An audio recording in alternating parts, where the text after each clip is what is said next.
आशा करता हूँ आप सब बहुत अच्छे होंगे। मेरा नाम है सिद्धांत अग्निहोत्री, स्टडी आईक्यू पे आपका बहुत बहुत स्वागत है। आज हम बात करने वाले हैं दोस्तों 13वें लेक्चर मेडिवियल हिस्ट्री के मोहम्मद बिन तुगलक। आपको बता दूं तुगलक वंश के अगले सुल्तान मोहम्मद बिन तुगलक। अब जाएंगे पूरी मेडिवियल हिस्ट्री में। बहुत रिवर्स सिचुएशन सुना, वाइस फूल किंग क्यों बोला जाता था, बुद्धिमान बुद्धू राजा, वही आज हम देखेंगे। इनकी डोमेस्टिक पॉलिसीज के बारे में चर्चा करेंगे जो बिल्कुल फेलियर रही। चलिए दोस्तों आगे बढ़ते हैं। सिद्धांत इसको रिकनेक्ट, मेरा फेसबुक पेज है सिद्धांत अग्निहोत्री के नाम से, मेरी फेसबुक प्रोफाइल है। दोनों जगह पे चलिए, टॉप फैकल्टीज ने गुलाम वंश को मैं पूरा खत्म कर चुका हूँ। जित बायोग्राफी कवर्ड है, देख लीजिएगा। आज हम तुगलक अब हम तुगलक वंश के बारे में बात कर रहे हैं। इससे पहले हमने घियासुद्दीन तुगलक के बारे में बात की थी और आज हम बात करेंगे मोहम्मद बिन तुगलक, फिर फिरोज शाह तुगलक और फिर तैमूर के बारे में। वो सैफ अली खान का बेटा तैमूर नहीं, दूसरे तैमूर जिन्होंने भारत को इन्वेड किया था, तो उनके बारे में बात करेंगे। तो ये आप देख लीजिए दोस्तों, तुगलक डायनेस्टी है, तुगलक वंश है। 1398 तक कहां ये पूरा फैल गया था।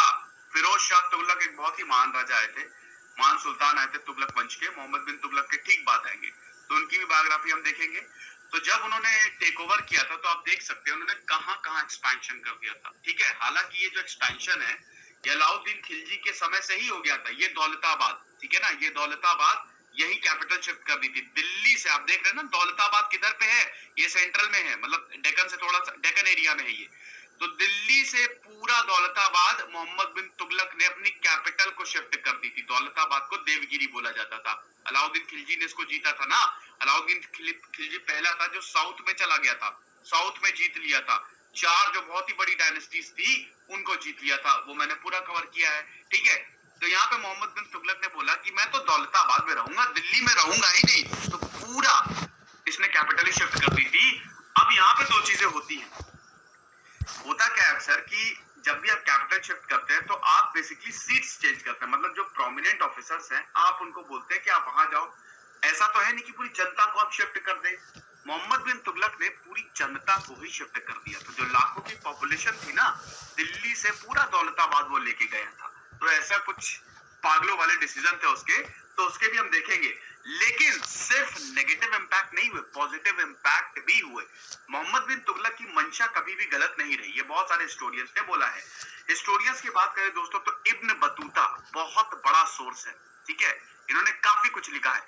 इसामी हो गए, बर्नी हो गए, फरिश्ता, इन सब ने बहुत सारी चीजें लिखी हुई है। ठीक है, तो सारी चीजें बताइए। हालांकि मत भी है इब्न बतूता के ज्यादातर व्यूज से हिस्टोरियन सहमत नहीं रहते, लेकिन ज्यादातर व्यूज से सहमत भी रहते हैं। ठीक है, हालांकि हिस्ट्री में इतना ऊपर नीचे चलता है, डिसएग्रीमेंट होता है, क्योंकि उस समय जैसा कि मैंने बताया किसी के पास कैमरा तो था नहीं कि रिकॉर्ड कर लिया, तो ये सारी चीजें हैं। तो हम देखेंगे मोहम्मद बिन तुगलक की डोमेस्टिक पॉलिसीज।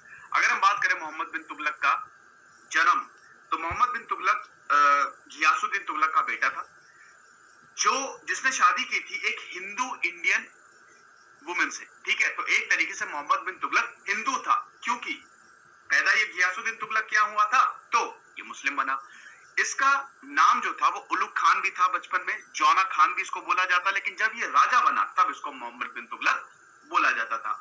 अब आपको पता ही है कि घियासुद्दीन तुगलक, जिसको मलिक गाजी भी बोला जाता था, उसने 1320 में सत्या हथियार ली थी, खुसरो खान को मार दिया था।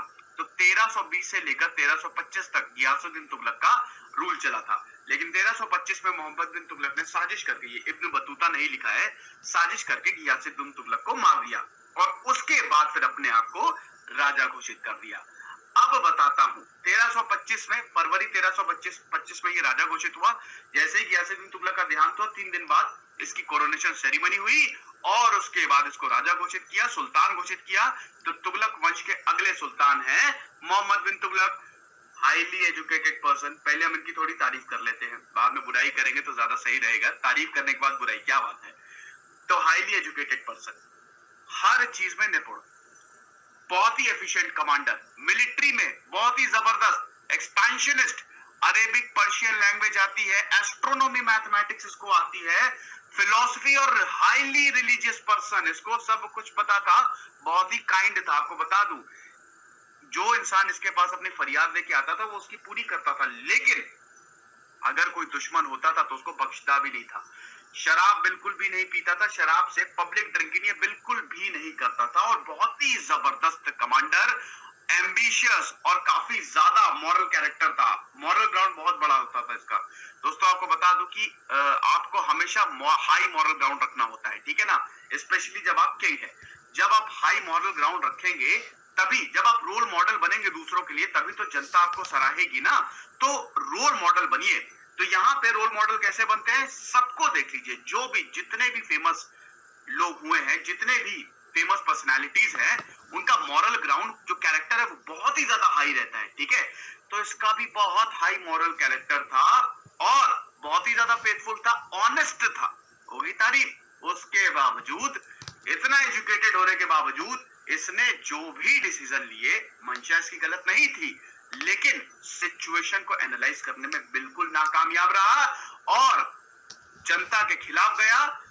अच्छी मंशा के बावजूद जनता ने ये सोचा ये तो पागल है, ये ऐसे ऐसे डिसीजन ले रहा है कि पूछिए नहीं। तो मोहम्मद बिन तुगलक के जितने भी डिसीजन थे, ज्यादातर वो सब बेवकूफी भरे थे। तो इनके 7 डिसीजंस की हम चर्चा करेंगे, जो सबसे इंपॉर्टेंट है। 7 डिसीजन वो क्या थे जो मोहम्मद बिन तुगलक ने लिए, ठीक है। तो अब हम देखते हैं सबसे पहले इसके डोमेस्टिक रिफॉर्म्स, इसकी रेवेन्यू पॉलिसी। 1325 में 1325 में ये बना सुल्तान, ठीक।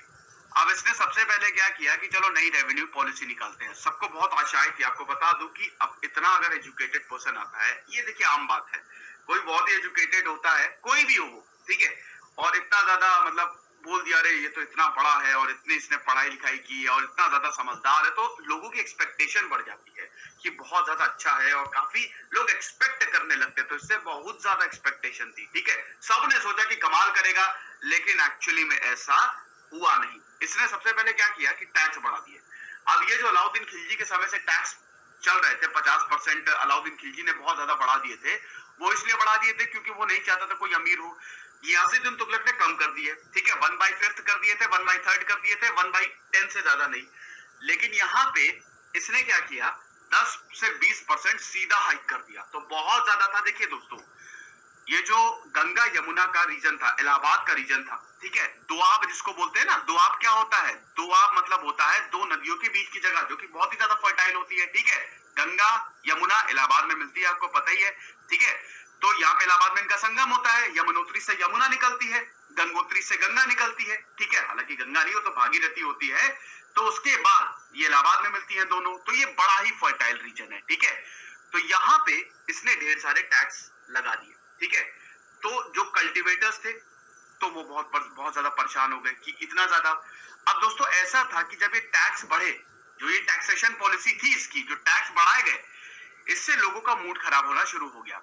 होता क्या था कि जो ऑफिसर्स टैक्स कलेक्ट करने चाहते थे, अब अगर कोई टैक्स नहीं दे पाता था तो उसको मारना पीटना शुरू कर देते थे, उसको भयंकर पनिशमेंट देना शुरू कर देते थे। अब यहाँ पे फेमाइन भी आ गया था, इसी 1525 से लेकर 1527 तक इसी बीच यहाँ पे अकाल भी पड़ गया था, ठीक है। अब अकाल में यासुद्दीन तुगलक ने क्या बोला था कि अगर कहीं पे फेमाइन आएगा तो टैक्स नहीं कलेक्ट किया जाएगा, लेकिन तब भी यहाँ पे टैक्स कलेक्ट किया जाने लगा। तो यहाँ पे लोगों का मूड खराब हो गया। अब लोग यहाँ पे बागी होने लगे। लोगों ने खूब सारे लेटर लिखे यहाँ पे मोहम्मद बिन तुगलक को, और यहाँ पे लोगों ने रेबेल ग्रुप्स हो गए, गैंग ऑफ रॉबर्स हो गए, इन सबको, डकैतों को ज्वाइन करना शुरू कर दिया। जो पेजेंट थे वो डकैत हो गए। बाद में मोहम्मद बिन तुगलक को समझ में आया कि मैंने कितनी बड़ी गलती कर दी, लेकिन जब तक उसको ये समझ में आया तब तक बहुत देर हो चुकी थी। हालांकि उसने बहुत ज्यादा कोशिश की, उसने पूरा ये वापस रिस्टोर करने की कोशिश की, जो टैक्सेस थे वो कम किए, जो ज्यादा कलेक्ट किए थे वो वापस पीजेंट्स को देने की कोशिश की। लेकिन लोगों के मन में क्या इमेज बन गई, ये पागल है, ठीक है। अब लोगों के मन में जो इमेज बन गई, भैया first impression is the last impression, पता है, और बिल्कुल सही है। तो उसको फिर सही करना बहुत मुश्किल। फिर इसकी रेवेन्यू पॉलिसी, मैं पहले टैक्सेशन पे चला गया, रियली सॉरी। रेवेन्यू पॉलिसी हालांकि इसकी अच्छी थी। आपको बता दूं कि उस समय देखिए, एग्रीकल्चर, वाटर हो गया, ठीक है, लैंड हो गया, ये दो बहुत इंपॉर्टेंट, हालांकि लैंड एग्रीकल्चर से ही रिलेटेड है। तो ये जो लैंड रेवेन्यू था, आपकी जमीन से कितना पैसा आता है, वो बहुत इंपॉर्टेंट था। आज तक लैंड रिफॉर्म्स आए नहीं, भारत परेशान है, ठीक है ना, लैंड रिफॉर्म्स बिल्कुल भी नहीं आए, और अक्सर काफी वहां पे हमको करप्शन भी देखने को मिलता है, प्रॉब्लम्स देखने को मिलती है। तो लैंड रिफॉर्म्स लाना बहुत ज्यादा जरूरी है और उसकी बहुत टाइम से कोशिश चल रही है। मौर्यंस हो गए, गुप्ता हो गए, खिलजी हो गए, यहाँ पे तुगलक्स हो गए और उसके बाद फिर ब्रिटिश हो गए। अच्छा चलिए, मेरा एक सवाल है, वो कौन से 3 सेटलमेंट्स थे जो ब्रिटिश लेके आई थी? याद आ रहा है ना? ठीक है, वो 3 सेटलमेंट्स का नाम बताइए और उनको थोड़ा डिस्क्राइब करिए जो ब्रिटिश सरकार लेके आई थी लैंड रेवेन्यू को पूरा कंट्रोल करने के लिए। ठीक है, लैंड को कंट्रोल करने के लिए कमेंट बॉक्स में बताइए। तो इसकी जो रेवेन्यू पॉलिसी थी, जितने भी लैंड, इसने एक ऑर्डिनेंस इशू किया था कि जितने भी लैंड है उसको पूरा रिकॉर्ड किया जाए। ढेर सारे ऑफिसर्स और क्लर्क्स को तैनात किए, रिकॉर्ड किया जाए कितना बड़ा है, कितना उससे रेवेन्यू आ सकता है, ये पूरा रजिस्टर में लिखा जाए और किसके नाम पे है। तो ये बहुत ही अच्छा स्टेप था, ये बहुत ही बढ़िया स्टेप था। लेकिन इस लैंड को जिस तरीके से यूटिलाइज किया गया वो सही नहीं था। ठीक है, तो ये चीज है। टैक्सेशन में बता चुका हूं। अब इसने एक सेपरेट एग्रीकल्चर डिपार्टमेंट, बहुत ही इंपॉर्टेंट है दोस्तों, आप याद रखिएगा, दीवाने कोई ये इसने बनवाया था। ये भी बहुत बढ़िया स्टेप था। देखिए, अनकल्टिवेटेड लैंड होते हैं, ठीक है, अनकल्टिवेटेड, जहां पे आप कल्टीवेशन नहीं कर सकते, ऐसे बहुत सारे भूमि है। तो इसने क्या किया, बोला कि बेटा एक काम करो, अपने ऑफिसर्स को बोला कि जहां जहां तुमको